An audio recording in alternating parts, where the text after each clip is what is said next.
Oke, halo teman-teman. Perkenalkan, namaku Wanisa Nurlan, biasa dipanggil Wulan. Dan pada hari ini kita akan belajar PPU seperti yang sudah disebutkan oleh Kak Yere tadi. Nah, adapun materi yang kita pelajari selama berapa menit ke depan itu ada 4 materi utama, yaitu mengenai semantik, frasa, majas, dan paragraf. Dan ini tuh materi yang benar-benar dasar dari PPU. Oleh karena itu, teman-teman di sini aku harapkan bisa memerhatikan materi kita ke depan dengan seksama. Oke, tanpa perlu berlama-lama lagi, kita mulai dari yang pertama, yaitu mengenai semantik atau makna kata. Nah, jadi semantik ini merupakan cabang linguistik yang mempelajari makna atau arti dalam bahasa. Cakupan tata makna ini meliputi jenis makna, relasi makna, dan perubahan makna. Adapun yang pertama, kita belajar dari jenis makna terlebih dahulu. Jenis makna itu sendiri terbagi lagi menjadi 3, yaitu ada makna leksikal, makna gramatikal, dan terakhir ada makna denotasi. Makna leksikal itu merupakan makna kata yang terdapat di dalam kamus. Jadi intinya makna leksikal itu adalah setiap kata yang ada dalam Kamus Besar Bahasa Indonesia atau KBBI. Seperti contohnya kata minum. Minum dalam KBBI itu artinya adalah proses memasukkan air ke dalam mulut lalu meneguknya. Nah, kemudian adapun makna gramatikal. Makna gramatikal adalah makna kata yang timbul ketika dia diberi suatu konteks. Seperti misalnya ketika dia diberi makna kiasan, juga ketika dia diberi pola bentuk berupa imbuhan. Nah, kalau dari makna kiasan itu sendiri, seperti contohnya di sini, karena pandemi COVID, ekonomi Indonesia jatuh. Nah, jatuh di sini seperti yang kita ketahui adalah suatu keadaan di mana suatu benda atau suatu hal itu jatuh karena adanya gaya gravitasi, tertarik karena adanya gaya gravitasi. Nah, sementara itu kata jatuh di sini itu tidak berarti bahwa ekonomi Indonesia jatuh karena adanya gaya gravitasi, tapi hanya penggambaran bahwa ekonomi Indonesia ini memburuk gitu. Nah, kemudian adapun ketika dia diberi imbuhan, contohnya di sini ada kata ber. Jadinya ketika misal contohnya di sini ada bersepeda. Dia kan kata awalnya dari sepeda. Sepeda itu nomina atau kata benda. Kemudian ketika dia dikasih imbuhan ber, jadi maknanya berganti, bukan lagi nomina melainkan kata verba yang artinya itu menggunakan atau naik sepeda. Itu. Terus terakhir ada makna denotasi. Makna denotasi ini makna yang sebenarnya dan apa adanya. Ini pasti udah sering banget keluar juga. Dan contohnya itu ada di sini tangan kanan paman terkilir kemarin. Nah, tangan kanan di sini adalah arti sebenarnya tangan kanan, bukan orang kepercayaan gitu. Jadi intinya makna leksikal itu makna yang ada dalam KBBI. Jadi dia menaungi makna gramatikal dan makna denotasi. Makna gramatikal itu adalah makna yang timbul ketika dia diberi suatu konteks gitu. Dan terakhir makna denotasi. Makna denotasi itu adalah makna yang sebenar-benarnya gitu. Intinya gitu sih. Dan setelah slide ini ada latihan soal, guys. Jadi, apakah sejauh ini ada yang mau ditanyakan terlebih dahulu atau aman? Kalau aman, boleh react dong, guys. Aku mau nanya, Oh, boleh, boleh. aku mau nanya Kak, yang aku kurang jelas makna gramatikal. Oke, jadi makna gramatikal, seperti yang telah aku jelaskan juga, bahwa dia itu kata yang bakal menimbulkan suatu arti ketika dia diberi konteks. Seperti misalnya ketika dia diberi kiasan. Berfungsi sebagai kiasan maksudku. Jadi seperti contohnya kan di sini ada kata jatuh, ekonomi Indonesia jatuh. Nah, ekonomi Indonesia ini jatuh itu bukan karena adanya gaya gravitasi kan, tetapi karena suatu penggambaran saja bahwa karena pandemi COVID ini ekonomi Indonesia jadinya lesu. Cuman di sini pakai kata jatuh gitu. Terus ada kata bersepeda yang dikasih imbuhan. Itu kan sepeda itu nomina nih, kata benda. Tapi dia ditambahkan dengan imbuhan, imbuhannya jadinya bersepeda. Jadi yang awalnya dia maknanya itu berupa kata benda, karena dikasih imbuhan dia jadi berganti makna gitu. Paham belum? Paham Kak, paham. Eh, yang lain udah aman juga kah? Atau mau ada yang ditanyakan lagi?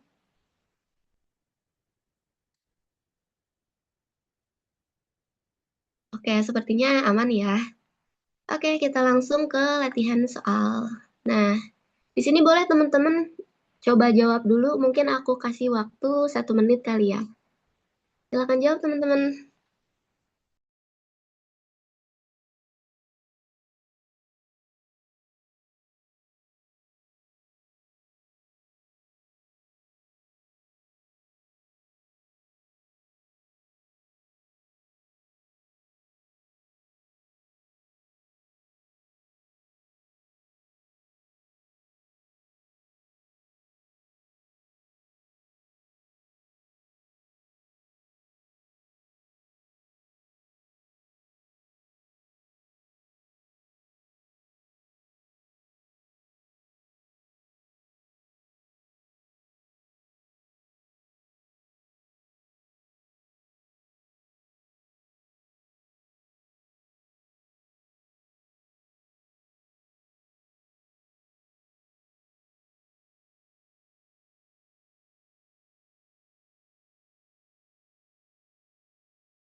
Oke, waktunya udah habis. Ada yang mau jawab gak? Atau kalian mau lewat chat juga boleh?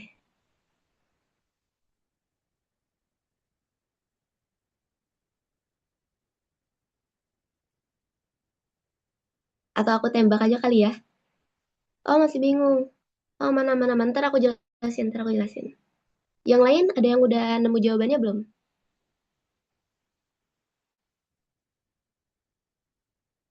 Sorry banget kalau aku ngejelasinnya kecepatan. Kalau misal aku ngejelasinnya kecepatan, kalian boleh langsung interupsi aja ya.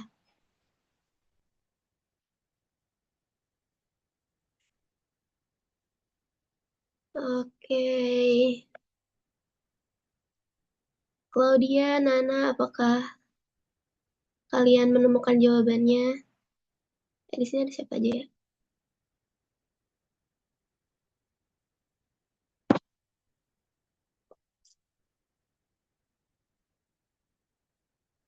Oke, mungkin karena ini soal pertama juga, jadi aku bantu jelasin dulu kali ya.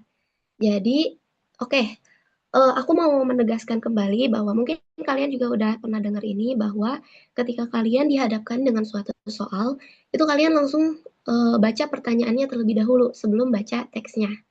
Nah, seperti contohnya di latihan soal ini, kita langsung baca soalnya. Jadi yang ditanyakan adalah kata yang memiliki makna denotatif. Denotatif itu kan makna yang sebenar-benarnya kan. Terus makna denotatif dari perubahan mendasar terdapat pada kalimat. Nah, jadi kalian ini harus mencari suatu kata yang artinya itu benar-benar berarti perubahan mendasar. Nah, perubahan mendasar kalau kalian buka KBBI, coba deh kalian buka KBBI. Terus ketik kata revolusi. Nah, nanti kalian akan apa ya? Kalian akan mendapatkan pengertian bahwa revolusi itu artinya adalah perubahan mendasar. Nah, jadi perubahan mendasar ini adalah kata revolusi. Namun tentunya kadang kita kalau baca pengertian kayak gini itu kan nggak langsung ngerti ya apa maksud soalnya.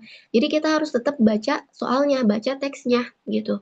Jadi tapi bacanya cepet aja guys gitu. Kayak contohnya yang pertama, menghubungkan berbagai jenis perangkat, tidak hanya komputer dan perangkat komunikasi ke internet dapat menghasilkan cara-cara baru bekerja dengan berbagai mesin, sensor, peralatan rumah tangga, dan lainnya.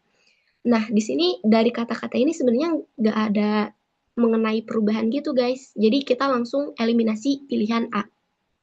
Kemudian yang selanjutnya, menurut Jurnal Internasional Inovasi dan Pembelajaran, kita sekarang kembali berada di ambang revolusi teknologi. Nah, di sini ada kata revolusi, kata yang sebenarnya berupa kata yang scientific atau akademik gitu. Kata yang sebenarnya nggak banyak orang tahu. Nah, langsung kalian highlight aja kata revolusi ini. Terus kita keep dulu berarti pilihan yang B. Kemudian selanjutnya, kepraktisan dan hambatan yang berhubungan dengan hukum tidak ditangani dengan cepat, perkembangan dapat terhambat. Dari kalimat ini sebenarnya nggak ada kata-kata yang scientific banget sih guys. Jadi kita skip aja dan artinya itu kita eliminasi pilihan yang ketiga. Kemudian lanjut ke pilihan yang keempat. Peneliti dari Mykolas Romeris University di Lithuania menjelaskan berdasarkan hasil temuan penelitiannya. Nah, dari kalimat 4 sebenarnya nggak ada kata-kata yang membuat kita curiga bahwa itu adalah kata yang dimaksud oleh pertanyaan ini. Jadi kita eliminasi juga pilihan yang 4, yang D. Terus yang terakhir, diungkapkan bahwa penerapan hal-hal yang terhubung dalam jaringan dapat merevolusi banyak sektor industri bla bla bla bla bla. Nah, ada kata merevolusi di sini. Berarti kita mencurigai pilihan B dan pilihan E. Nah, namun di sini pilihan yang tepat itu adalah pilihan yang B, yang dua, kalimat dua. Kenapa demikian? Karena kalau dari kalimat yang kelima, itu merevolusi ada tambahan imbuhan me, sehingga dia berubah makna yang awalnya nomina menjadi verba gitu. Sementara itu yang diminta di soal adalah kata yang memiliki makna denotatif perubahan mendasar. Perubahan mendasar di sini adalah nomina, sehingga yang kita pilih adalah yang B. Oleh karena itu, jawaban yang tepat adalah jawaban yang B. Apakah di sini ada pertanyaan dari teman-teman?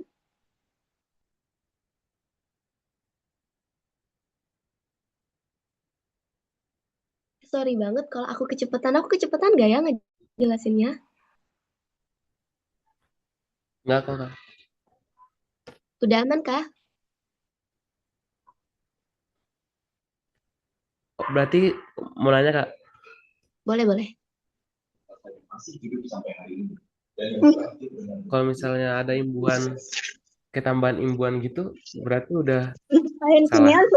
Nggak boleh gitu. Iya, soalnya kalau ada imbuhan, dia masuknya jadi ke makna gramatikal. Nih, ada tambahan imbuhan, berimbuhan.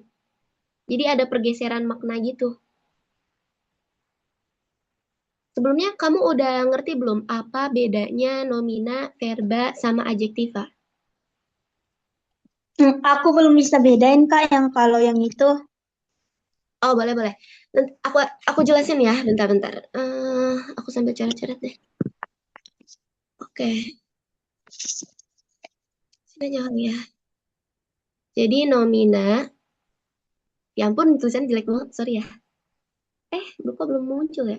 Sorry, sorry, jaringannya. Nah, nomina itu kata benda. Itu kata benda.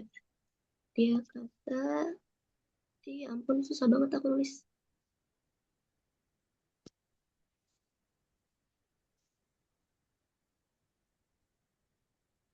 Ya elah. Ya pokoknya gitu deh ya. Semoga bisa dimengerti. Jadi kata benda itu sebenarnya cara kita memutuskan bahwa suatu kata termasuk kata benda itu apabila kita sisipi terlebih dahulu di depannya itu bukan. Bukan. eh,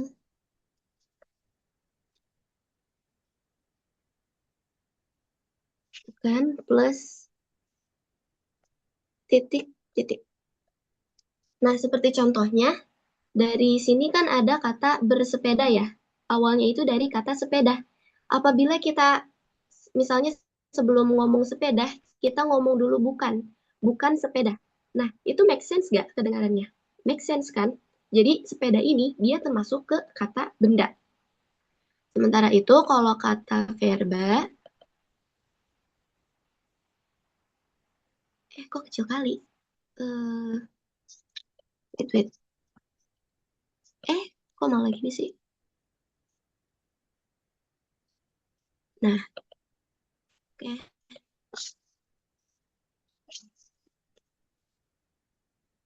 Kok susah sih? Bentar ya guys, sorry. Ah, astaga naga. Aduh.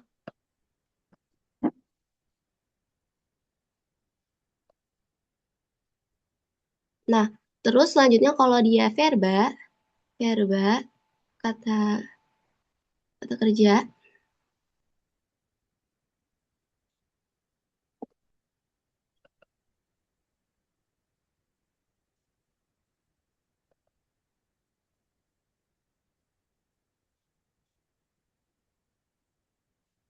kerja dia itu disisipinya sama kata jangan. Jangan. lama. Jangan plus titik-titik. Terus kita langsung juga ke kata, aku izin sebelah sini aja kali ya, karena nggak muat. Aduh. Yang terakhir adjektiva.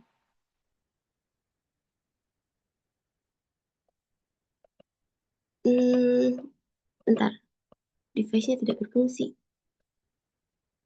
Aduh. Elah.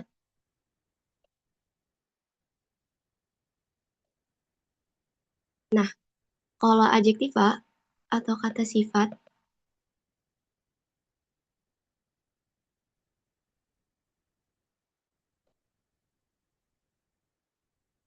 sorry,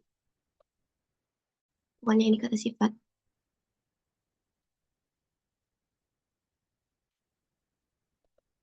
itu dia disisipi sangat. Sangat atau lebih.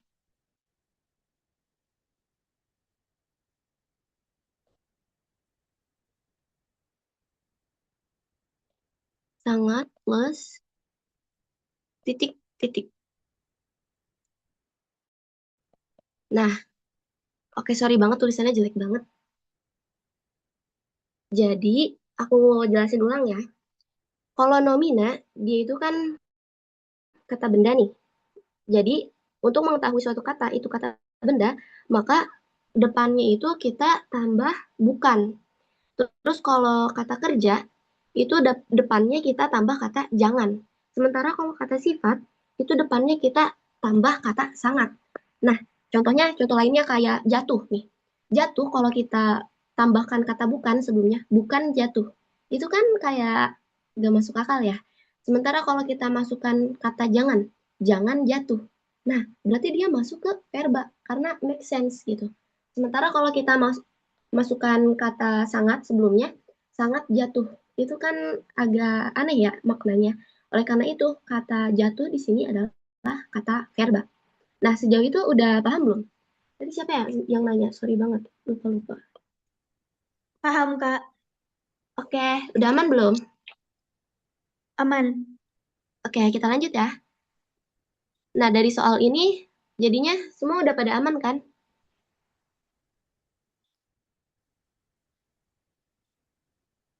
Oke, sepertinya sudah aman ya. Kita lanjut ke materi selanjutnya. Nah, ini kita masih membahas semantik atau makna kata. Hanya kita beralih ke yang kedua, yaitu mengenai relasi makna. Relasi makna di sini ada homonim, homofon, homograf, terus ada sinonim dan antonim, dan terakhir ada hipernim dan hiponim. Nah, mengenai homonim, homofon, homograf, ini sebenarnya lebih ke apa ya? Lebih ke pemahaman dasar sih guys ini tuh. Jadi kayak contohnya homonim. Homonim itu tulisannya sama, bacanya sama, tapi artinya beda. Kayak contohnya bisa yang artinya racun dan bisa yang artinya mampu gitu. Jadi dia tulisannya sama, bacaannya sama, cuman artinya berbeda. Begitupun dengan genting yang artinya darurat dan genting yang artinya atap. Kemudian ada homofon. Homofon dia ini bacanya sama, tulisannya beda, terus artinya juga beda. Kayak contohnya bank sama bank. Bank yang artinya keuangan itu kan belakangnya K. Sementara bank yang artinya kakak itu belakangnya G gitu. Terus ada juga di sini sanksi yang artinya hukuman dan sanksi yang artinya ragu-ragu. Cara bacanya sama, cuman tulisannya beda gitu. Terus homograf. Homograf dia itu tulisannya sama, bacaannya beda, sorry, dan artinya berbeda. Kayak contoh apel yang artinya buah dan apel yang artinya upacara. Terus ada juga teras yang artinya beranda dan teras yang artinya pejabat atau inti gitu. Dan kalau ini kaitannya sama materi SNBT sebenarnya lebih ke apa ya, ketika kalian membaca suatu teks itu jangan sampai kalian salah bacanya gitu. Kayak misal di teks itu membicarakan mengenai ular, terus ada kata bisa dan kalian malah memahami kata bisa dalam teks tersebut sebagai bisa yang artinya mampu gitu. Padahal kan artinya racun. Jadi lebih ke basic knowledge kalian aja sih. Terus selanjutnya ada sinonim dan antonim. Pasti ini udah paham juga. Cuman aku di sini mau menjelaskan lebih jauh, Jadi kalau sinonim itu sendiri seperti yang udah kalian tahu juga pastinya adalah persamaan makna kata. Nah, namun di sini ada sinonim mutlak dan ada sinonim mirip. Kalau sinonim mutlak itu tuh dia bisa saling menggantikan fungsinya. Kayak contoh amat baik sama sangat baik. Itu kan sama-sama bisa saling menggantikan kan dalam suatu teks atau kalimat. Sementara kalau yang sinonim mirip itu hanya kemiripan sifatnya saja. Tetapi mereka tidak bisa saling menggantikan. Kayak contoh buku dan kitab. Buku dan kitab itu kan sama-sama kumpulan teks, kumpulan naskah kan. Sementara kalau di teks itu mereka nggak bisa saling menggantikan karena buku itu kan lebih general. Sedangkan kalau kitab itu lebih mengarah ke yang berbau agama seperti Alkitab atau Al-Quran gitu. Terus selanjutnya ada antonim. Antonim itu lawan kata tentunya.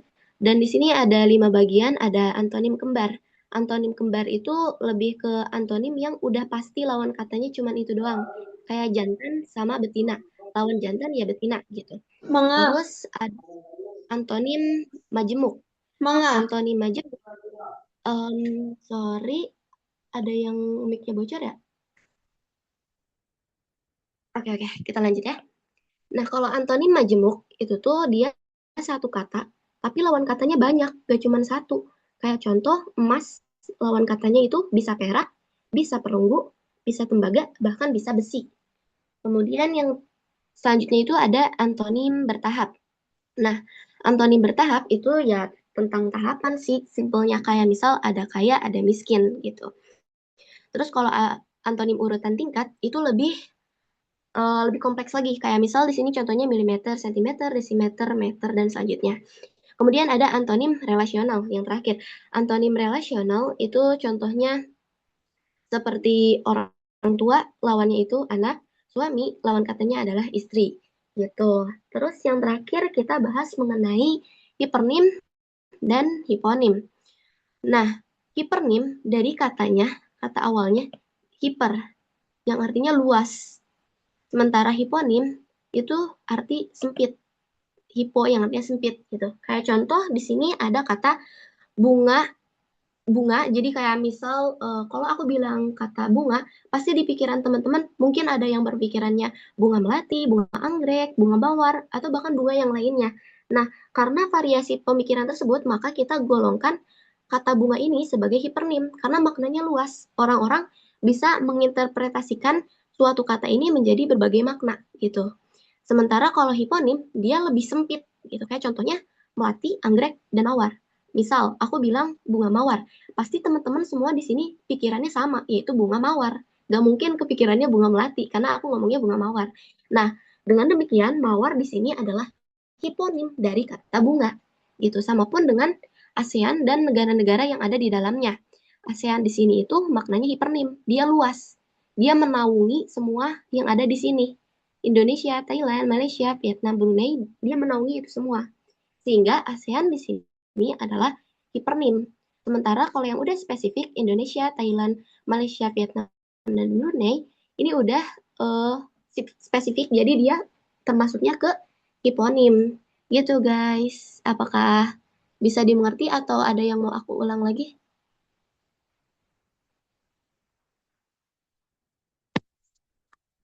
Sumpah kalau Sudah. aku kecepatan interupsi ya. Oke, kenapa?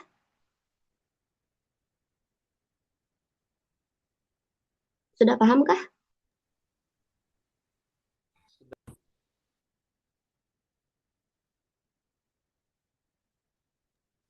Paham, Kak. Oke. Oke. Dan setelah ini seperti biasa kita langsung ke latihan soal guys. Nah, kalian boleh coba ngerjain ini dulu, terus tulis jawabannya di kolom komentar yang direct langsung ke aku ya. Jadi jangan dikirim ke semua orang. Oke, selamat mengerjakan guys.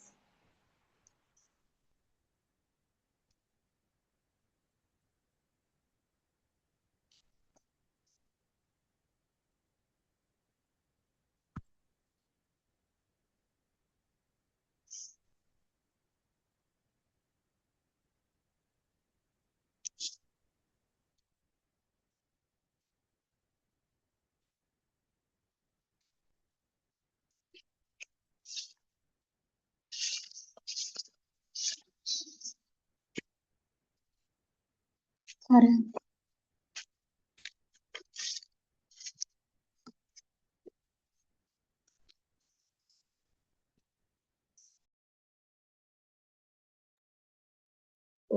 udah banyak juga nih yang jawab. Oke, nice. Jawaban kalian sama semua, B. Dan jawabannya adalah betul, guys, B. Apakah perlu dijelaskan atau kayaknya kalian udah paham juga deh?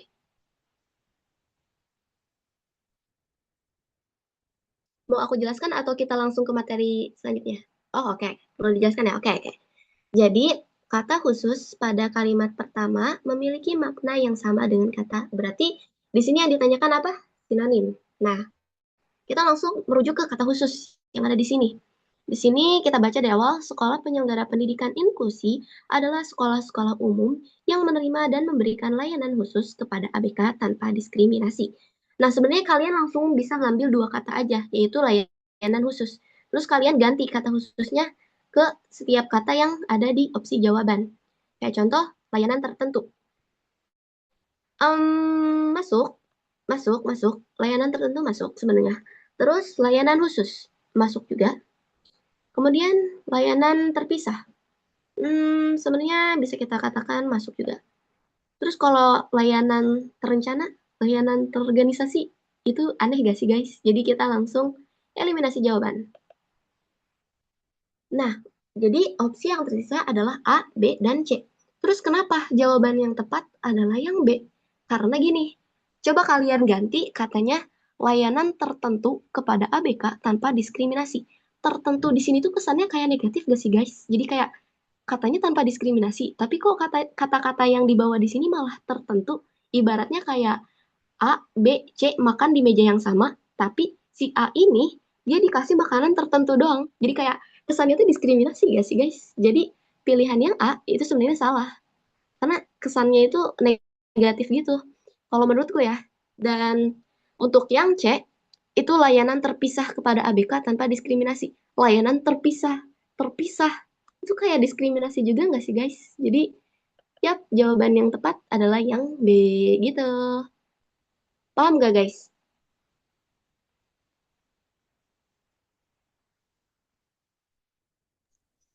Aman, Kak. Oke, kita next. Ini sebenarnya masih ada soal lagi. Nah, silakan mengerjakan guys. Seperti biasa nanti kirim jawabannya ke chat ya.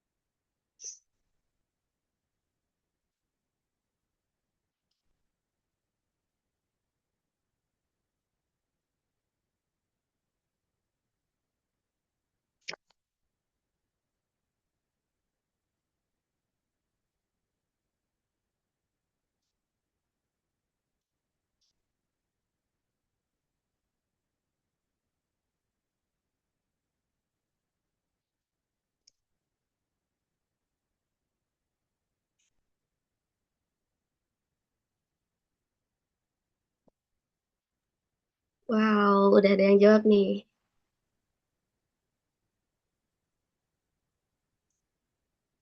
Jawabannya berbeda ya guys. Ada yang jawab B dan ada yang jawab C. Yang belum jawab siapa ya? Zahra ya? Menurut Zahra apa jawabannya? Menurut Zahra A. A, Kak. Oh my God, beda-beda jawabannya. Jawabannya beda-beda. Ini seru-seru. Oke, kita bahas ya. Nah, jadi yang ditanyakan di soal adalah lawan kata mengatasi yang tepat dalam kalimat 3 adalah titik-titik. Lawan kata, berarti kita cari antonim kan? Nah, kita baca dulu kalimat 3. Produk syngas secara berkelanjutan diharapkan akan menjadi langkah penting untuk mengatasi masalah siklus karbon global, membangun industri bahan kimia, dan menyediakan bahan bakar yang berkelanjutan. Nah, sebenarnya sampai mengatasi masalah juga udah oke sih bacanya. Nah, kita bayangkan mengatasi masalah. Nah, sebenarnya kalau menjawab soal ini, langkah pertamanya kalian harus pandai berimajinasi sih, guys. Jadi kayak contoh di sini dikatakan mengatasi masalah. Berarti ada suatu permasalahan, kemudian kita mencoba untuk menanganinya, untuk mengatasinya gitu kan. Oleh karena itu, sebenarnya kita harus cari lawan kata dari mengatasi masalah di sini dengan cara kita nyoba bisa dengan apa ya? Bisa dengan langsung memasukkan setiap opsi terhadap kalimat ini menggantikan kata di sini, atau kita juga bisa main logika aja sih, kayak misal mengatasi. Mengatasi di sini itu kan katanya positif. Berarti kita mencari kata yang negatif. Kemudian dari setiap kata di sini itu menambahkan. Menambahkan itu negatif kan? Terus meniadakan. Dia meniadakan dia kayaknya ini deh. Meniadakan masalah, mengatasi masalah. Sama nggak sih maknanya kayak positif gitu? Jadi sebenarnya yang pilihan B itu salah, guys. Kurang tepat karena dia sama-sama tone-nya itu positif, mengatasi masalah, meniadakan masalah. Walaupun sebenarnya bisa juga sih negatif. Bentar-bentar guys, kok aku pimplan ya? Wait. Coba aku perbaiki dulu. Kita anggaplah kata meniadakan ini tone-nya juga ini ya, positif. Bentar. Kok aku nggak bisa hapus ya? Aduh. Oh, udah bisa. Oke. Sorry guys. Lah, ketahuan deh jawabannya. Oke. Sorry, lanjut ya. Nah, menambahkan, meniadakan tadi kita bilang sebagai tone-nya negatif. Terus kita mempersulit masalah. Itu tone-nya negatif juga. Jadi kita keep ABC ini. Sementara mendalami masalah itu tone-nya positif. Jadi kita langsung eliminasi aja. Menyepelekan masalah. Itu tone-nya negatif. Berarti pilihan jawaban kita itu antara A, B, C, dan E. Kemudian kita dari A, B, C, dan E ini, manakah jawaban yang paling tepat? Ternyata yang paling tepat itu adalah yang C, yang mempersulit. Kenapa? Kenapa yang A dan B salah? Itu karena gini, kalian bayangin, kalian ini mendapatkan masalah misalnya. Kemudian kalian mencoba mengatasi masalah tersebut. Dalam artian berarti kalian sedang mengupayakan suatu usaha untuk bisa menangani masalah tersebut kan. Jadi kalau kita bilang menambahkan, itu kurang tepat guys. Karena ibaratnya kita lagi dalam usaha menangani masalah tersebut. Jadi kalau menambahkan itu kurang tepat gitu. Sementara kalau meniadakan itu juga kurang tepat karena lawan tiada itu kan ada. Artinya kita mengada-ngadakan masalah gitu. Jadi itu juga kurang tepat gitu guys. Gitu. Jadi jawaban yang tepat itu adalah yang mempersulit gitu. Penjelasanku bisa dimengerti gak? Atau perlu diulang? Jujur aku kayak belibet banget ya ngejelasinnya. Aman gak guys? Oke, Eren aman. Yang lainnya aman nggak? Gak apa-apa banget kalau minta aku jelasin lagi.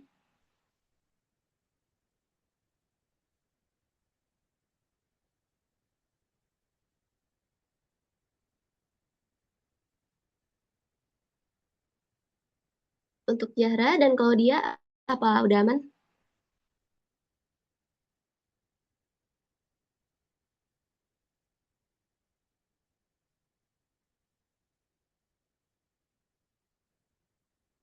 Oke, kalau dia aman. Zahra aman nggak? Aman, Kak. Oke, nice. Oke, kita lanjut ke pembahasan yang berikutnya. Kita masih semantik makna kata ya. Tapi kita udah ke materi yang terakhir yaitu perubahan makna. Nah, perubahan makna itu jenisnya ada banyak. Kita bahas satu-satu. Dari yang pertama, meluas. Meluas ini maksudnya adalah ketika misal di sini contohnya ada kata bapak.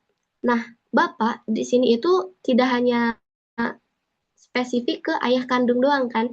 Kita bisa bilang bapak ke ke siapapun yang jauh lebih tua dari kita, ke laki-laki siapapun yang jauh lebih tua dari kita, misalnya ke guru kita, ke tetangga kita, ketua RT, atau lain sebagainya. Jadi dia luas maknanya, meluas, bukan sekadar ayah kandung doang. Begitupun saudara, kakak, adik, dan ibu gitu. Kita bisa bilang ini ke siapapun gitu. Terus ada kata menyempit. Menyempit contohnya di sini sarjana. Jadi FYI, sarjana ini dulu hanya artinya itu adalah orang yang berpendidikan. Namun sekarang makna sarjana disempitkan hanya untuk mereka yang telah meraih gelar S1 gitu. Adapun madrasah, madrasah ini artinya sekolah sebenarnya. Cuman sekarang maknanya disempitkan. Jadi hanya sekolah yang berbasis agama Islam gitu guys. Terus selanjutnya ada kata amelioratif.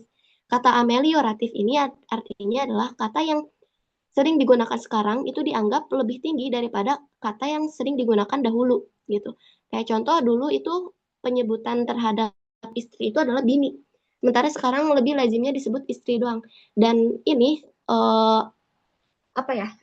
Dan ini menyebabkan kata bini itu seolah-olah tingkatnya lebih rendah daripada kata istri. Padahal sebenarnya keduanya ini yang sama tingkatannya gitu. Sementara yang selanjutnya kalau peyoratif, dia kebalikannya dari amelioratif. Jadi, kata yang sebenarnya lebih lazim sekarang, itu dianggap lebih rendah daripada kata yang dianggap yang lebih lazim dipakai dulu-dulu gitu. Jadi sebenarnya kata perempuan ini sama kata wanita ini, itu sama derajatnya. Cuman entah kenapa di masyarakat kita, kata wanita itu dianggap lebih tinggi daripada kata perempuan gitu. Terus selanjutnya ada sinestesia. Sinestesia itu adalah menjelaskan suatu hal yang diamati oleh indera lain, tetapi dijelaskannya dengan indera yang tidak sama. Kayak contoh wajah. Wajah itu kan kita lihat pakai indera penglihatan. Tapi ketika kita ingin menjelaskan betapa cantik atau manisnya wajah tersebut, kita malah pakai kata manis. Manis di sini kan indera pengecap gitu. Jadi dia berbeda gitu penginderaannya. Yang satu pakai indera penglihatan, yang satu pakai indera pengecap gitu. Terus asosiasi. Nah, asosiasi sumpah sering banget keluar di tryout dan di SNBT. Jadi kalian perhatiin banget deh. Nah, asosiasi di sini itu adalah kata yang sebenarnya itu berbeda, tapi karena sifatnya yang mirip, alhasil mereka saling menggantikan. Kayak contohnya di sini amplop. Amplop itu kan benda yang di dalamnya itu bisa berisi uang dan lain sebagainya. Nah, jadinya masyarakat kita lebih sering menggunakan kata amplop untuk menggantikan kata uang gitu. Jadi beri saja amplop agar dipermudah urusan gitu. Jadi dia menggantikan kata uang di sini. Gitu guys. Ada yang mau ditanya nggak sejauh ini?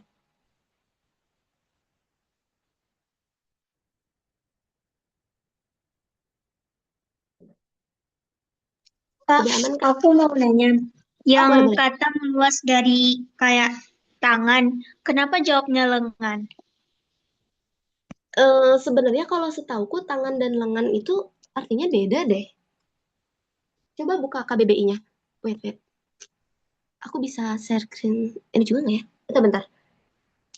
Aku mau buka KBBI dulu deh. Tangan dan lengan ya. Hmm,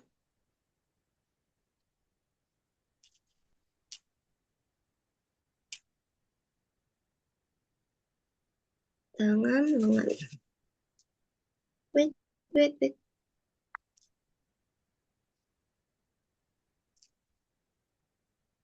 Anggota di sini tangan itu anggota badan dari siku sampai ke ujung jari atau dari pergelangan sampai ke ujung jari. Sementara kalau lengan itu anggota badan dari pergelangan tangan sampai ke bahu. Iya, jadi dia beda. Kalau tangan itu dia benar-benar ujung dari ujung siku, dari siku sampai ke ujung jari. Sementara kalau lengan dia dari bahu sampai ke pergelangan tangan. Jadi dia artinya beda gitu. Apakah bisa dipahami? Oh, paham Kak. Iya, iya. Oke, jadi intinya tangan dan lengan itu artinya beda ya, guys. Untuk lebih detailnya bisa kalian cek juga di KBBI gitu. Yang lainnya ada yang mau nanya lagi?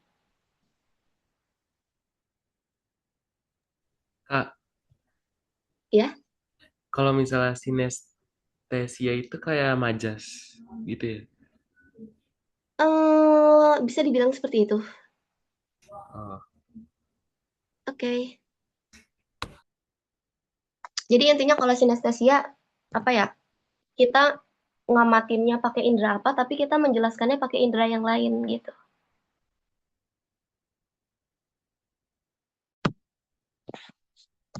Oke, apakah udah aman? Aman ya sepertinya. Oke, kita lanjut. Ada soal lagi, guys. Silakan mengerjakan.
Oke, jawaban kalian sama semua D. Dan jawabannya adalah betul, D. Sebenarnya ini gampang banget sih, guys. Jadi kayak ya udah sih kalau perubahan makna itu artinya ada pergeseran makna dari yang sebelumnya A menjadi B misalnya. Nah, dari sini kenapa jawaban yang tepat itu yang D? Itu karena kita bisa lihat para ahli menyebut bahwa diet tersebut bisa membuka jalan. Nah, kata membuka jalan ini mengalami perubahan makna. Karena di sini bukan dalam artian si para ahli ini membuka jalan raya gitu, guys. Itu kan aneh banget. Nah, jadi membuka jalan di sini artinya adalah membuka peluang bagi sejumlah penyakit kronis untuk masuk ke tubuh kita gitu. Oke, berhubung karena jawaban kalian udah pada benar, jadi kita lanjut aja ke materi berikutnya. Nah, selanjutnya kita berganti ke materi yang kedua, mengenai frasa. Nah, frasa itu adalah satuan bahasa yang terdiri atas dua kata, ya ampun, ya ampun, ya ampun. Wait, wait.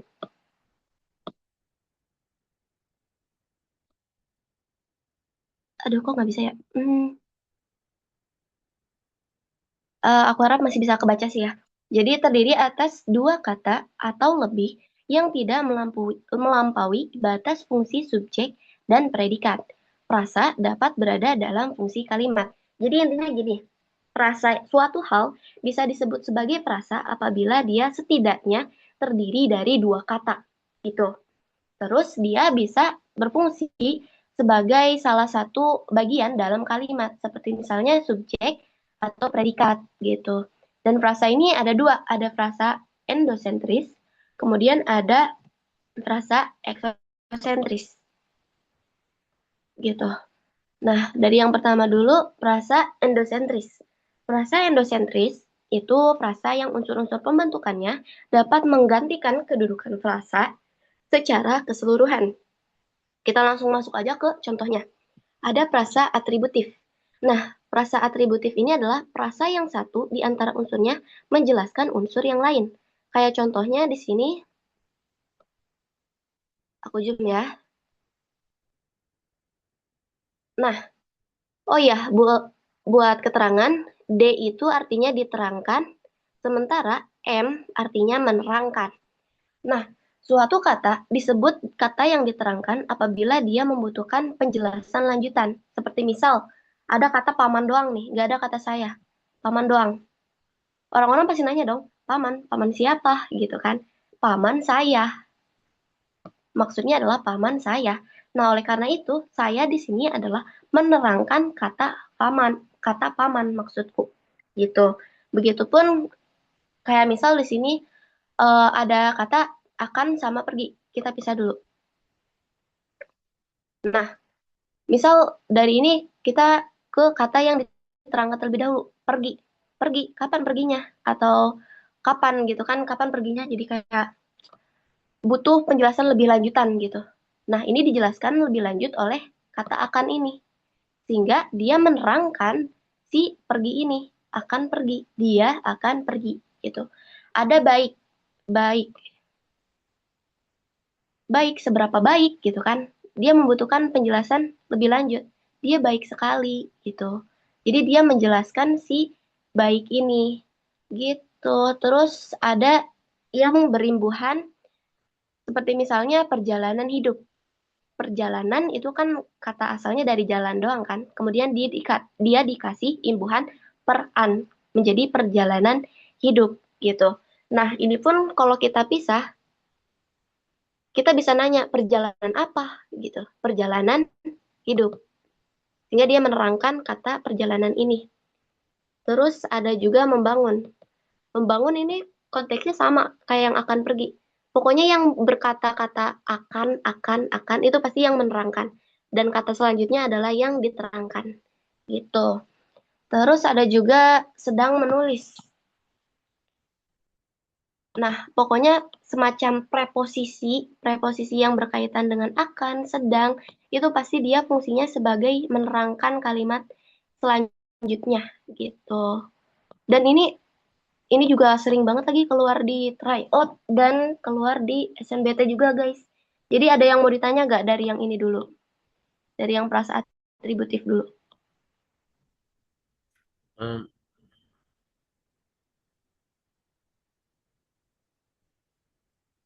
Oke, udah pada aman? Kak, aku masih bingung yang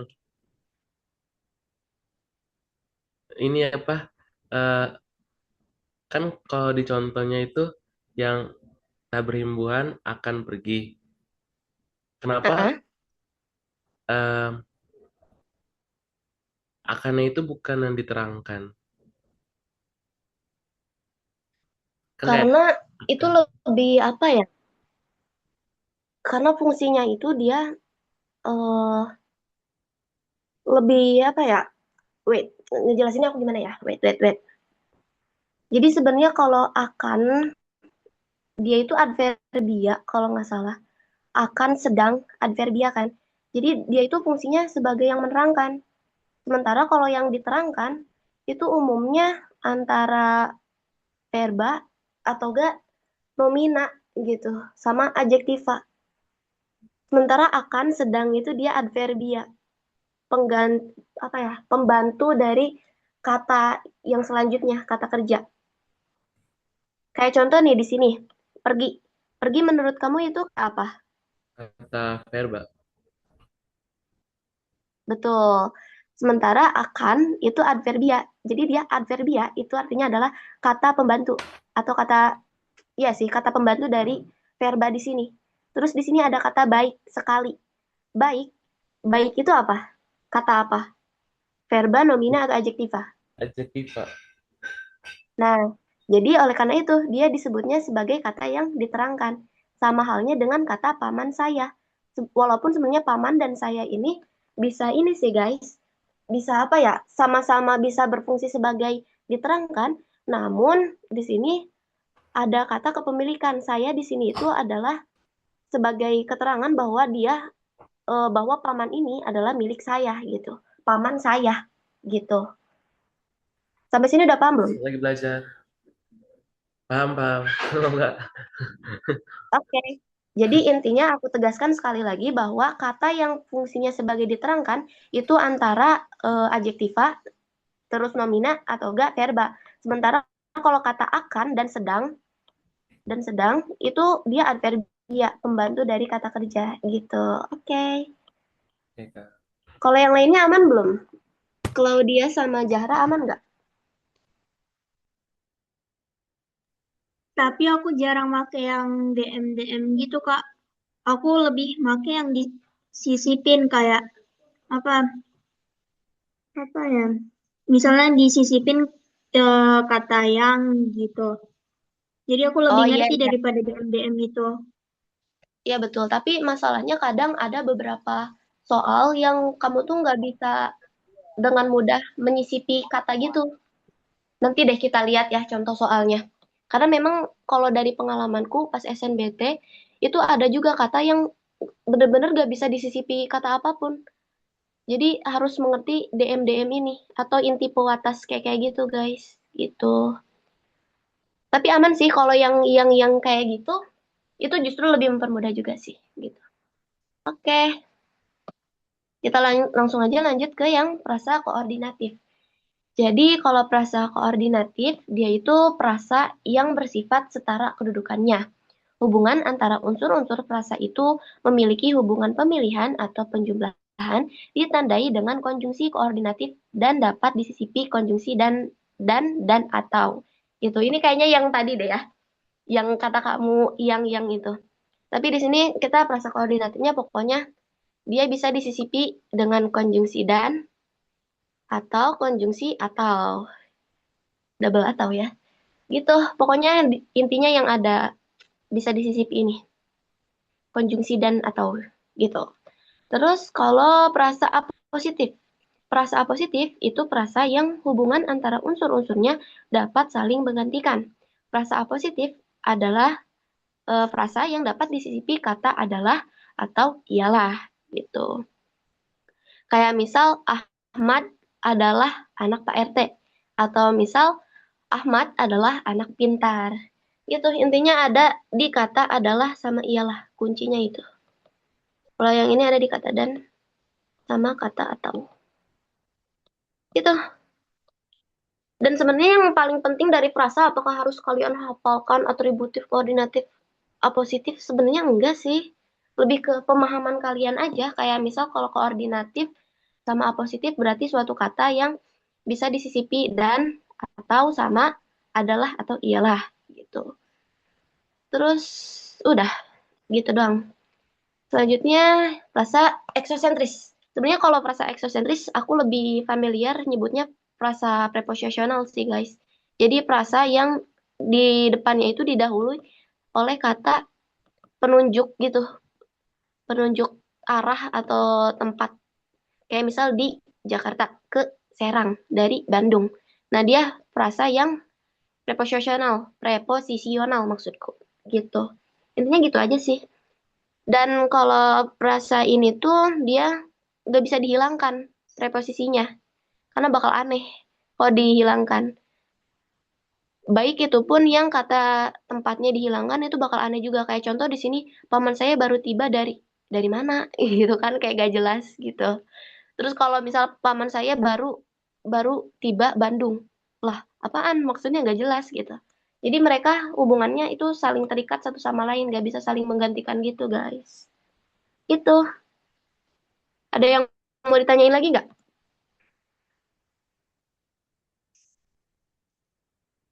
Aman, Kak. Oke, nice. Kita lanjut. Latihan soal lagi, guys.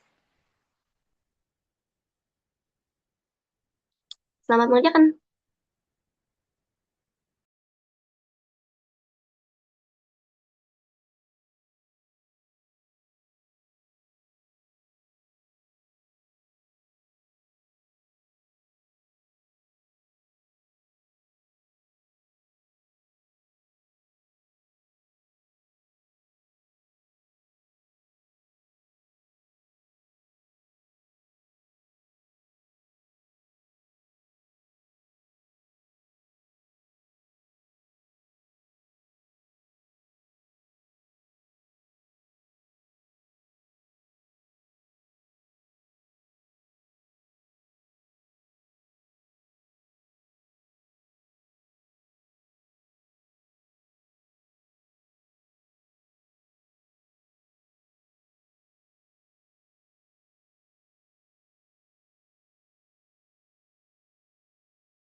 Oke, udah pada jawab. Keren banget. Jawabannya betul guys, yang C.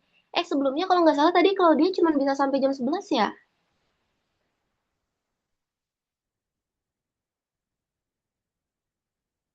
Langsung lanjutin aja Kak dulu. Oh, oke, oke. Jadi yang ini jawabannya C. Karena apa? Tadi kalau nggak salah yang ngejelasin itu Zahra Giovanni ya?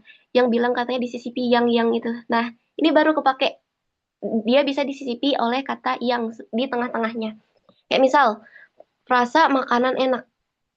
Nah, ini kita bisa sisipi makanan yang enak. Oke. Terus jarum yang jam.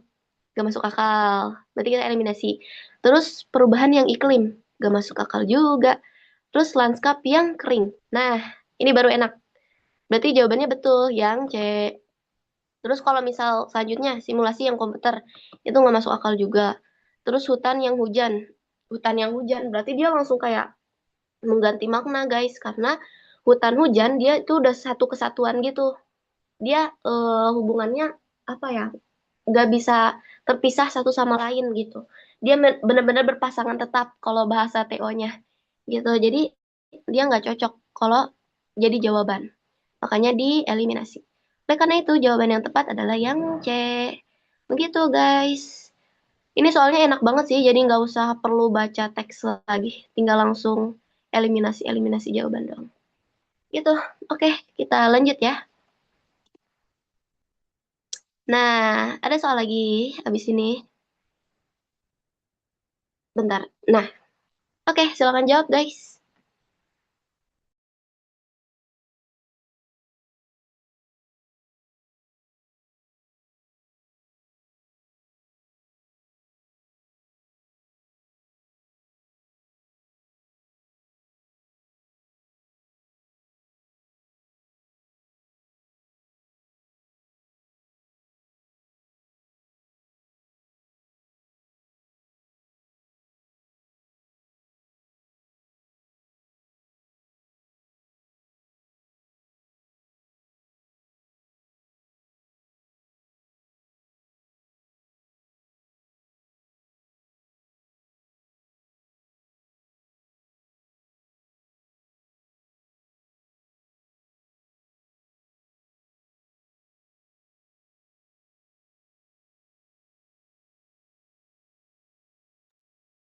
Oke, udah ada dua yang jawab. Tinggal Jara ya. Jara jawabannya apa Jara? Jara jawabannya C. Oke, kita bedah ya. Sebenarnya ini kayaknya harus kita langsung ke jawabannya deh. Oke, jadi jawaban dari soal ini adalah sebenarnya yang B. Dan sumpah guys, aku pas waktu ngerjain soal ini juga kegocek. Jadi gini, em, kita yang ditanyakan itu kan kelompok kata dalam bacaan tersebut yang memiliki pola makna yang sama dengan asrama pegawai. Nah, awalnya aku tuh mikir ini tuh asrama untuk pegawai. Jadi aku menyisipinya kata untuk. Oleh karena itu, pas waktu itu aku jawabnya majalah anak. Karena aku pikir majalah untuk anak gitu. Tapi ternyata salah guys. Karena gini. Jadi kayak kalian bayangin, asrama pegawai. Asrama, sebuah tempat isinya pegawai gitu. Oke, setelah membayangkan hal tersebut, kita langsung pilih ke opsi jawaban yang ada di sini. Tokoh pendidikan. Itu nggak nyambung. Itu tiba-tiba aneh. Terus kelompok umur, ini kita keep dulu. Dunia pendidikan. Dunia pendidikan. Itu juga sebenarnya kurang guys, karena kayak dunia yang isinya pendidikan itu eh, sebenarnya masuk akal juga, cuman ini kurang tepat. Nanti aku jelasin lebih lanjut. Terus majalah anak. Majalah yang isinya anak. Kalian bayangin, majalah isinya anak. Lah, apaan maksudnya? Jadi sebenarnya ini kurang tepat guys, yang majalah anak ini. Terus ada seorang pendidik. Seorang pendidik tentu itu udah aneh banget. Itu kita langsung eliminasi aja. Nah, jadi yang tersisa adalah B dan C. Terus kita pilih apa nih dari hal ini? Kita pilih ternyata pilihan yang B. Kenapa demikian? Karena seperti yang aku sebutkan di awal, asrama pegawai. Sebuah asrama, sebuah tempat isinya orang, pegawai, manusia kan dia. Jadi si pegawai itu menghuni asrama tersebut. Si pegawai ini ada dalam asrama tersebut. Sementara kalau kita menjawabnya dunia pendidikan, itu kurang tepat karena di sini pendidikan. Pendidikan, kalau kita bedah, itu kan awal katanya dari kata didik. Iya enggak? Didik itu kan kata kerja. Kemudian jadi pendidikan, dia jadi kata nomina. Ada pergeseran makna. Sementara di soal, itu dia pegawai. Dia bener-bener nomina. Dia nggak berubah jadi kata yang lain. Oleh karena itu, dunia pendidikan itu di sini salah. Gitu. Karena dia ada penyisipan imbuhan. Sesimpel itu sih guys. Jadi jawaban yang tepat itu kelompok. Kelompok umur. Sebuah kelompok yang isinya orang-orang dari kalangan umur apa gitu. Gitu guys. Jadi jawaban yang tepat adalah yang B. Ada yang mau ditanya nggak? Kak, aku masih nggak ngerti. Oke, aku jelasin pelan-pelan lagi ya.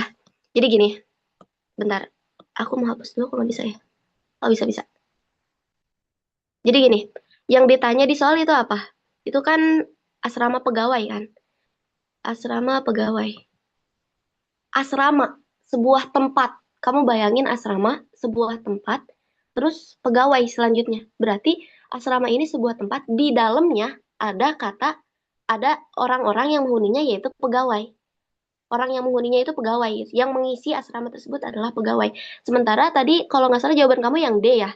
Nah, kalau kamu jawabannya yang D, itu kurang tepat. Karena gini, majalah, suatu majalah, isinya anak-anak. Masuk akal gak menurut kamu?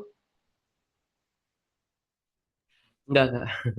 Nah, jadi yang D itu salah gitu. Sebelumnya kamu jawab D itu karena apa deh alasannya?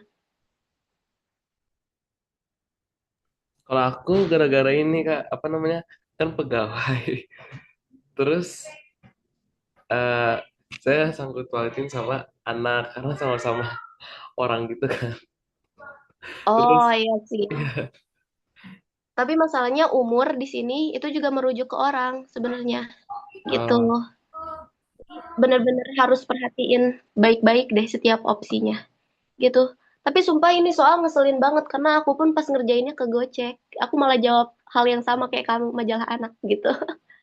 Oke, ada yang mau ditanya lagi nggak?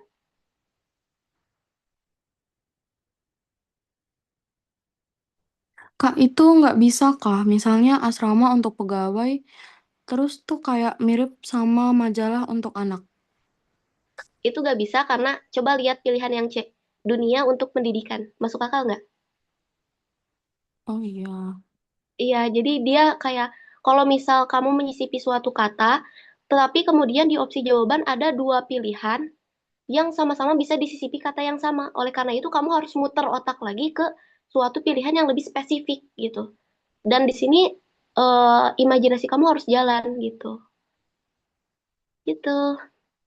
Pokoknya kalau kamu mencoba untuk menyisipi suatu kata pada setiap opsi jawaban yang ada, itu benar-benar harus milih, harus memastikan jangan ada dua pilihan yang ternyata make sense kalau disisipi kata yang sama gitu. Gitu. Ada yang mau ditanya lagi? eh, jadi kayak gini Kak, apa nah? Kalau asrama itu kan tempat. Terus Betul. kalau kelompok itu Dia di dalamnya dihuni sama pegawai. iya. Ada, ya. Sementara kalau kelompok, ada suatu kelompok diisi oleh kalangan umur tertentu gitu. Oh iya. Sama kayak asrama diisi sama pegawai. Jadi dia lebih masuk akal gitu. Ya ngerti ngerti ngerti. Gitu. Oke. Oke. Kita lanjut ya. Nah, selanjutnya adalah berkenaan dengan majas. BTW ini udah 1 jam lebih loh. Ini amankah untuk tetap lanjut atau gimana? Iya, Re. Lanjut aja sampai selesai. Dikit lagi kan udah. Oh, oke, oke. Oke. Kok slide-nya belum ganti ya? Bentar ya. Kayaknya ada kendala. Oh, udah ganti, udah ganti. Aduh, sorry banget. Jaringannya jelek banget di sini. Oke, jadi selanjutnya adalah berkenaan dengan jenis majas. jenis majas itu ya ampun banyak banget, dan aku yakin kalian udah ngerti lah majas itu apa. Jadi majas itu pokoknya gaya bahasa untuk mendapatkan suasana dalam sebuah kalimat agar semakin hidup. Dan dari semua majas ini, apakah perlu kalian pahami, perlu kalian hafalkan? Enggak, guys. Sumpah. Sumpah karena gini, pas waktu SNBT, jangankan kalian kepikiran hal-hal yang teoretis kayak gini deh. Pasti kalian udah keburu panik gak sih dikejar waktu sama mungkin ruang UTBK, ruang SNBT yang nanti mencekam gitu kan. Jadi kayak menurutku buang-buang waktu sih guys kalau apa ya, kalau belajar semua jenis majas yang ada di sini. Lebih ke gunakan basic knowledge kalian. Itulah prinsipnya guys. Jadi maksudku adalah jenis majas di sini sebenarnya lebih ke apa ya? Jadi nanti tuh di soal biasanya bentuknya kayak gini nih. Misal, ungkapan yang paling tepat untuk menggambarkan suasana dari kalimat dari teks di atas adalah apa. Nah, itulah fungsinya majas gitu. Terus ada juga misal sikap penulis terhadap teks di atas adalah gitu. Jadi kayak itu basic knowledge sih kataku, nggak usah sampai kita perlu menghafal semua majas yang bejibun ini karena sumpah nggak kepake kalau menurutku ya. Dan pas waktu SNBT, pengalamanku itu beneran gak kepake juga sih majas-majas kayak gini tuh. Gitu. Jadi kita langsung ke contoh soal yang aku maksud ya. Nah, di contoh soal ini nih, kalian baca deh. Ungkapan, belum keluar ya? Udah. Ungkapan yang tepat untuk menyimpulkan situasi dari bacaan tersebut. Jadi kayak, ya udah kalian baca teksnya, terus pakai basic knowledge kalian itu ungkapannya tentang apa. Gitu. Jadi silakan menjawab guys. Silakan dikerjakan.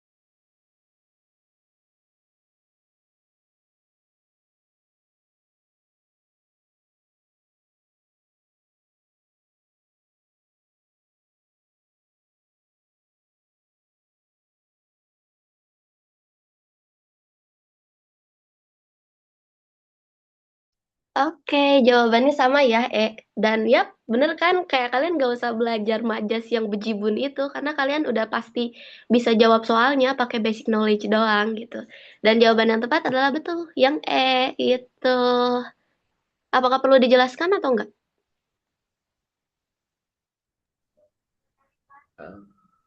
Kalau yang contoh soalnya kayak tujuan penulis, kayak pandangan penulis gimana, Kak? Pandangan penulis sama kok, pasti kata-katanya kayak gini, memaksa, mencekam, menyangkal, mengharukan, memprihatinkan. Pokoknya kayak gini juga deh, seingatku. Tapi Gitu. sering kegocek. Iya sih, itu kalau sering kegocek gitu, saranku beneran harus apa ya, memahami inti-inti dari teks yang tersedia sih. Kayak misalkan di sini, eh apa ya? Kita coba baca aja ya. Jadi, mulai dari sesama manusia, antara hewan peliharaan dan ragam tumbuh-tumbuhan merupakan bagian dari lingkungan hidup. Kombinasi antara makhluk hidup biotik dan makhluk tidak hidup abiotik, itulah yang dinamakan lingkungan hidup. Bahkan, lingkungan hidup merupakan segala sesuatu yang ada di sekitar atau keseharian kita. Dalam keseharian, manusia tidak bisa terlepas dari interaksi dengan lingkungan hidup. Sementara itu, mayoritas masyarakat masih kurang paham terhadap pentingnya menjaga lingkungan sekitar meskipun terjadi banyak kasus kerusakan alam. Nah, dari kalimat 5 ini kalian udah bisa paham sebenarnya sikap si penulis itu bagaimana sih dari teks tersebut. Jadi sikap si penulis itu prihatin. Kenapa? Karena lingkungan udah rusak, tapi masih banyak masyarakat yang kurang paham sama pentingnya menjaga lingkungan. Itu kan suatu kondisi yang sangat memprihatinkan gitu. Jadi apa ya, harus pandai-pandai kalian mencari kata kunci sih guys. Gitu. Walaupun memang sebenarnya aku pribadi pun kadang sering kegocek gitu. Jadi intinya ketika membaca soal, pastikan diri kalian benar-benar fokus, benar-benar tenang, dan baca benar-benar perlahan, tapi jangan sampai lama juga bacanya, karena kan kita dikejar waktu. Gitu. Bisa dipahami? Bisa, Kak. Oke. Ada yang mau nanya lagi nggak? Udah. Oke, kita lanjut ya. Nah, yang terakhir, ini materi terakhir, mengenai paragraf. Ini sering keluar, guys, sumpah. Jadi paragraf ya udahlah ya, kalian udah tahu sendiri. Nah, paragraf itu dia terdiri biasanya dari gagasan utama, gagasan penjelas, kalimat utama atau kalimat penjelas. Tapi sebenarnya ini sama sih maknanya kalau yang aku pahami. Jadi pokoknya kalau kalimat utama, kalimat penjelas atau gagasan utama dan gagasan penjelas itu intinya suatu kalimat yang umum. Jadi dia kalimat yang nantinya itu dijelaskan oleh kalimat lanjutannya gitu. Itulah bisa dibilang juga inti kalimat gitu. Terus adapun syarat paragraf yang harus diperhatikan itu ada koherensi dan kohesi. Koherensi itu suatu paragraf dikatakan koherensi apabila ada kekompakan antara gagasan yang dikemukakan kalimat yang satu dengan yang lainnya. Kalimat-kalimat memiliki hubungan timbal balik serta secara bersama-sama membahas suatu gagasan utama. Jadi koherensi itu pokoknya fokus kalimat yang ada dalam paragraf itu membahas hal yang sama gitu. Terus kalau kohesi, apabila kepaduan makna berkaitan dengan isi, kepaduan bentuk berkaitan dengan penggunaan kata-katanya. Bisa saja sebuah paragraf padu secara makna atau koheren dalam arti paragraf itu mengemukakan suatu gagasan utama. Nah, kohesi ini tuh lebih ke permainan konjungsi sih guys. Jadi jangan sampai suatu paragraf udah sama nih pembahasannya eh, mengenai suatu hal misalnya. Tapi ternyata konjungsi yang dipakai, konjungsi antar kalimat yang dipakai tidak tepat gitu. Itu dia akan mengakibatkan tidak kohesi gitu. Jadi selain suatu paragraf harus membahas hal yang sama setiap kalimatnya, setiap kalimat dalam paragraf tersebut juga harus menggunakan konjungsi yang tepat gitu. Konjungsi antar kalimat maupun intra kalimat yang tepat. Gitu guys. Ada yang mau ditanya dulu gak? Soalnya habis ini latihan soal lagi. Mas, Kak, masih bingung yang kohesi. Jadi gini, contoh kohesi itu kayak apa ya? Aduh, aku cari kalimat ya. Nah, di sini ada kata namun. Namun, kita baca dari kalimat 8 ya. Lingkungan yang bersih, suasana yang asri adalah harapan semua orang tanpa terkecuali. Namun, masih sedikit orang yang memiliki inisiatif untuk mewujudkan harapan tersebut. Kemudian aku hilangkan kata namun ini. Menurut kamu kalimatnya masuk akal nggak? Antara 8 dan 9 ini masuk akal nggak? Enggak sih.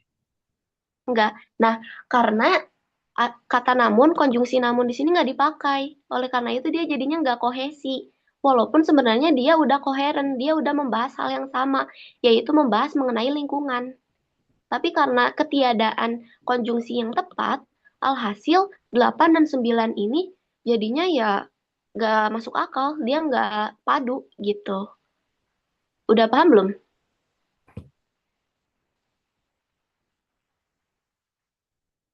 Berarti kalau misalnya udah kohensi, berarti udah pasti koherensi. eh Belum tentu juga, karena bisa jadi misal ini ngomongin lingkungan yang bersih, suasana yang asri adalah harapan semua orang tanpa terkecuali. Namun masih sedikit orang yang makan makanan, misal ya lanjutannya. Namun masih sedikit orang yang memakan makanan itu tidak habis. Itu kan nggak masuk akal. Oh Dia iya. memang secara konjungsi mungkin iya tepat, tapi secara koherensinya dia enggak, karena tiba-tiba melenceng pembahasannya gitu. Jadi koherensi belum tentu kohesi, dan kalaupun udah kohesi belum tentu koherensi gitu. Benar. Oke, udah bisa dipahami? Sudah. Oke, yang lainnya Zahra dan Claudia udah bisa dipahami juga? Aman, Kak. Oke, nice. Dan kita langsung ke latihan soal. Oke, selamat mengerjakan. Belum keluar ya? Bentar-bentar. Jaringanku bermasalah. Nah, selamat mengerjakan.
Oke, udah pada jawab. Jawabannya bervariasi ya. Ada yang jawab B dan ada yang jawab C. Dan apakah jawabannya? Kita cek. Jawabannya yang B, guys. Kenapa? Karena gini. Wait. Aduh. Oke, jadi kuncinya ketika kalian diberi pertanyaan kayak gini, kalian harus benar-benar baca dengan seksama, baca dengan tenang, fokus, supaya kalian bisa merasakan kapan suatu kalimat yang satu dengan kalimat yang lain itu mulai berbeda pembahasannya. Seperti misalnya di sini, kita baca, akses pendidikan di Indonesia masih sangat terbatas. Keterbatasan itu pada umumnya terjadi di daerah pedalaman Indonesia. Kurangnya fasilitas pendidikan di pedalaman mendorong terjadinya urbanisasi. Banyak orang yang pindah ke kota-kota besar di Indonesia demi bisa melanjutkan pendidikan di sekolah yang memiliki fasilitas bagus. Selain itu, kasus putus sekolah pada anak usia sekolah di Indonesia juga masih tinggi. Berdasarkan data Kemdikbud, bla bla bla, berarti dia melanjutkan pembahasan si 5 kan. Oleh karena itu sebenarnya udah bisa kerasa guys, pemenggalannya itu ada di sini. Gitu. Kenapa? Karena gini, seperti yang kita lihat, akses pendidikan di Indonesia masih sangat terbatas. Alhasil, orang-orang itu jadinya pindah ke kota-kota besar demi bisa melanjutkan pendidikan di sekolah yang memiliki fasilitas bagus. Selain itu, kayak mulai pembahasannya tuh mulai berbeda gitu.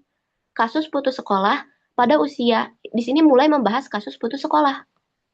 Padahal di awalnya kita membahas mengenai akses pendidikan. Gitu. Jadi di sini pembahasannya udah mulai berbeda. Oleh karena itu, jawaban yang tepat sebenarnya yang B. Gitu. Ada yang mau ditanyakan?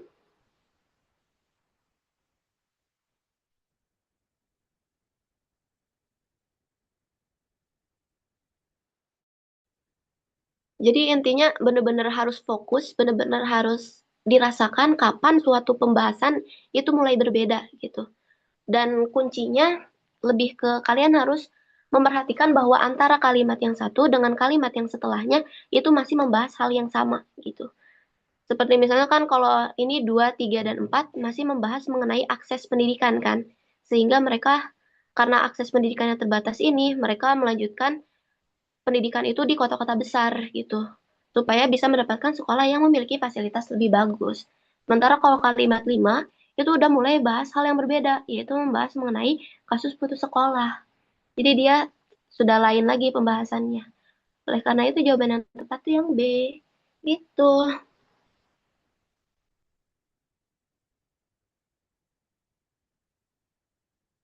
Aduh, bentar-bentar, jaringanku bermasalah. Oh iya, Claudia, aman-aman. Oke, kita lanjut ya ke soal yang terakhir. Ini soal terakhir, guys, sekaligus penutup kelas kita hari ini. Oke, silakan menjawab.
Oke, udah pada jawab. Jawaban kalian sama, yaitu D. Apakah benar jawabannya? Kita cek. Aduh, kok nggak bisa ya? Bentar-bentar.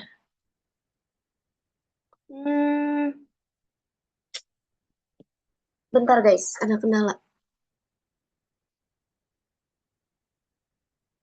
Ya elah.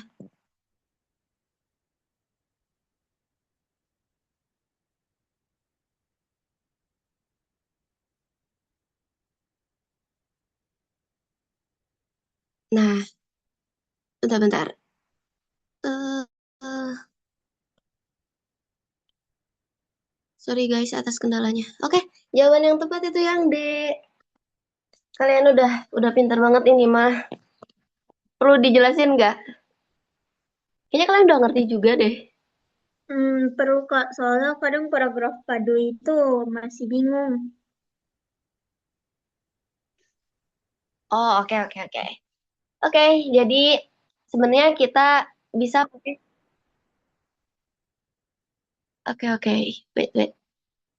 Nah, jadi caranya adalah dengan sebenarnya eliminasi jawaban sih, guys. Biasanya kalau jawaban yang beda sendiri itu otomatis salah biasanya ya. Jadi biasanya aku selalu eliminasi terlebih dahulu jawaban yang beda sendiri. Karena dia kan awalnya dua sendiri kan, sementara A, B itu awalannya sama satu, dan D, E itu awalannya sama tiga. Terus kita baca. Misal kita mau pilih dari satu dulu. Salah satu cara yang dilakukan untuk mencapai berat badan yang ideal adalah melalui diet, yaitu usaha yang dilakukan untuk mengontrol dan mengatur pola makan. Ini sebenarnya masuk akal juga sih kalau dijadikan kalimat utama, tapi kita lihat lanjutannya, 4 sama 3. Kita ke 4 dulu. Kita perlu memperhatikan jenis diet yang terkesan efektif, namun belum tentu sesuai bagi tubuh kita. Agak aneh sih guys, tapi bentar. Setiap wanita berlomba-lomba untuk memperoleh berat badan yang ideal. Sebenarnya kalau misal nih ya, kalian dari kalimat 1 loncat ke kalimat 3, itu kerasa gak masuk akalnya. Karena tiba-tiba pembahasannya melenceng. Jadi kita eliminasi pilihan yang B. Tersisa 3 pilihan. Terus kita coba yang A. 1, 4, 2, 3. Salah satu cara yang dilakukan untuk mencapai berat badan yang ideal adalah melalui diet, yaitu usaha yang dilakukan untuk mengontrol dan mengatur pola makan. Kita perlu memperhatikan jenis diet yang terkesan efektif namun belum tentu sesuai bagi tubuh kita. Sayangnya, diet yang coba dilakukan tidak selalu bertahan lama. Setiap wanita berlomba untuk memperoleh berat badan yang ideal. Nah, ini agak kurang masuk akal karena yang ketiga itu dia tiba-tiba pembahasannya lain. Ya enggak sih? Kayak kita kan ngomongin diet nih. Tiba-tiba penutup kalimatnya setiap wanita berlomba-lomba untuk memperoleh berat badan yang ideal. Oleh karena itu kita harus curiga. Jangan-jangan kalimat ketiga ini justru yang diletakkan di awal gitu. Oleh karena itu kita harus langsung eliminasi pilihan yang A. Tersisa 2 pilihan, D sama E. Dan dari sini 3-1 sama-sama ya. Setiap wanita berlomba-lomba untuk memperoleh berat badan yang ideal. Kita perlu memperhatikan jenis diet yang terkesan efektif namun belum tentu sesuai. Salah. Setiap wanita berlomba-lomba untuk memperoleh berat badan yang ideal. Kemudian kita kalimat 1. Salah satu cara yang dilakukan untuk mencapai berat badan yang ideal adalah melalui diet, yaitu usaha yang dilakukan untuk mengontrol dan mengatur pola makan. Terus, apakah yang selanjutnya itu 2 atau 4? Kita cek. Sayangnya, diet yang coba dilakukan tidak selalu bertahan lama. Terus yang terakhir itu yang 4. Kita perlu memperhatikan jenis diet yang terkesan efektif namun belum tentu sesuai bagi tubuh kita. Nah, sebenarnya kalau kalian perhatikan 2 dan 4 itu udah ketebak mana yang duluan, yaitu yang 2. Sehingga kita eliminasi yang E. Kenapa yang 2 yang duluan? Karena kalau kita coba dari yang 4 dulu, kita perlu memperhatikan jenis diet yang terkesan efektif, namun belum tentu sesuai bagi tubuh kita. Sayangnya diet yang coba dilakukan tidak selalu bertahan lama. Nah, ini tuh kayak gimana ya? Kayak kontradiksi gitu loh, guys. Kayak nggak nyambung. Karena nggak nyambung, oleh karena itu kita harus curiga. Jangan-jangan yang duluan justru yang 2, bukan yang 4 gitu. Jadi eliminasi deh yang E. Sehingga jawabannya adalah yang D. So, intinya ketika kalian disuruh untuk merangkai suatu paragraf menjadi paragraf yang lebih runtut lagi, itu lebih ke kalian perhatikan nih, mana kalimat yang sekiranya itu butuh dijelaskan lebih lanjut oleh kalimat-kalimat lainnya. Seperti contohnya, setiap wanita yang kalimat 3 ya, setiap wanita berlomba-lomba untuk memperoleh berat badan yang ideal. Kemudian kalimat 1, 2, dan 4 itu membahasnya udah tentang diet. Berarti lain dong pembahasannya. Oleh karena itu, yang paling berbeda pembahasannya ini, itu biasanya jadi kalimat yang butuh dijelaskan lebih lanjut oleh kalimat-kalimat selanjutnya. Oleh karena itu, biasanya kalimat yang terkesan pembahasannya berbeda sendiri ini, biasanya dia tuh kalimat pertama, guys. Dan kalimat terakhir, itu biasanya kalimat yang bisa dikatakan menyimpulkan kalimat-kalimat sebelumnya. Gitu. Bisa dipahami? Atau ada pertanyaan? Paham, Kak. Oke. Sebenarnya udah selesai sih guys abis ini. Gitu. Kalian ada yang mau ditanya lagi gak? Misal dari materi yang sudah-sudah tadi. Mengenai semantik, terus frasa, paragraf, sama apa tadi? Sama majas. Ada yang mau ditanya-tanya lagi nggak? Soalnya kelas udah selesai guys. Soal yang tadi itu penutup pembahasan kita hari ini. Gitu.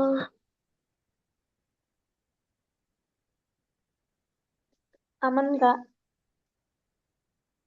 Oke. Berhubung sudah aman, apakah diakhiri saja kelasnya, Yere? Ya, udah ada pertanyaan mungkin sampai di sini dulu ya. Berarti nanti lanjut materi apa lagi? Kalau ada kelas PPU lagi, kira-kira apa lanjutan materinya? Lanjutan materinya nanti aku coba cari-cari dulu ya. Soalnya jujur aku belum merancang gitu. Masih acak-acakan. Kak Ulan. Ya, Oke. terima kasih banyak Kak Ulan udah ngajar buat hari ini. Semoga teman-temannya pada paham ya. Makasih, Terima kasih Kak. juga Oke, semuanya. terima kasih. Iya.